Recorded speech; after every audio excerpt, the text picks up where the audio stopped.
I am here with three missions.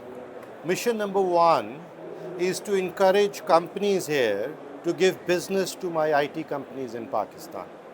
There are big governments here, the big corporations here, there are lots of potential clients here.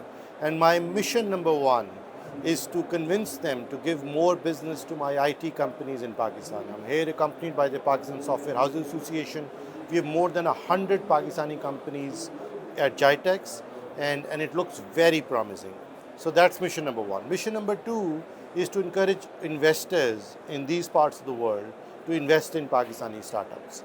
And Pakistani startups raised close to $700 million in the last 3 to 4 years. Some of them are about to take off, and we haven't had the first unicorn yet.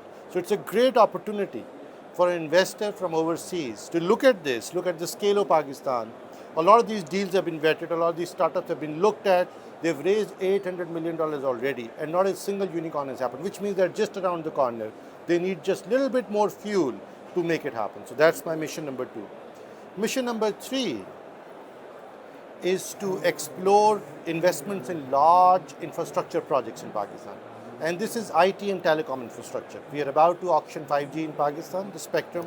I met with the Malaysian IT minister. They've done a very innovative way to do it in Malaysia. I am meeting many global telcos to understand how we can do it better.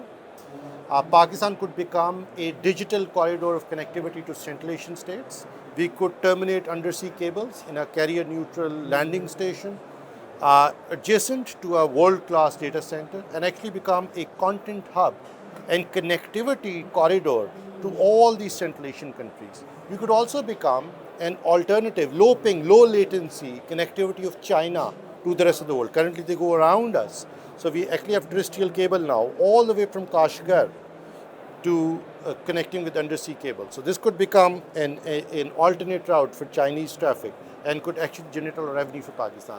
But some of these investments still need to be made in fiber connectivity, redundancy, in carrier-neutral landing stations, in data centers, in spectrum we are about to auction.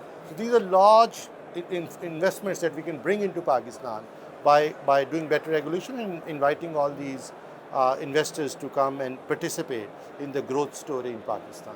So I've been going around and speaking with lots of multilateral funds, development funds, venture capital firms, private equity firms. I've spoken to many governments in the first few weeks in the government to try and understand how we could establish a framework through which I can encourage, incentivize venture capitalists from abroad to come in and put money into Pakistani startups by underwriting their risk.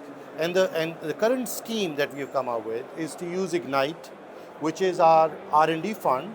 It is 0.5% of the telecom revenue in Pakistan. So we get a few billion rupees going into it every year.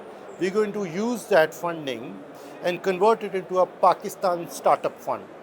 And the rationale behind it is that we would become the last check of equity-free capital in a venture capital round, which means that if you have a startup in Pakistan, a top-tier VC from US comes along, or a top-tier VC from Middle East comes along and says, here is a company, I've already vetted them, I've done my due diligence, they require $1 million.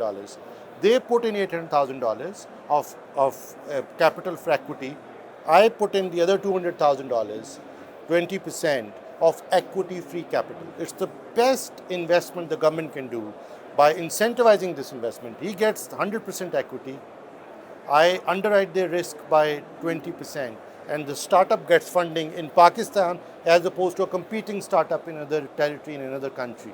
So my goal is to incentivize VCs by government becoming a player with the Pakistan Startup Fund on this table and essentially rebranding, restructuring our grants, which we give a lot of, as not just grant money that we give out, a lot of that gets wasted, but instead turning this into a last check of a private venture capital round.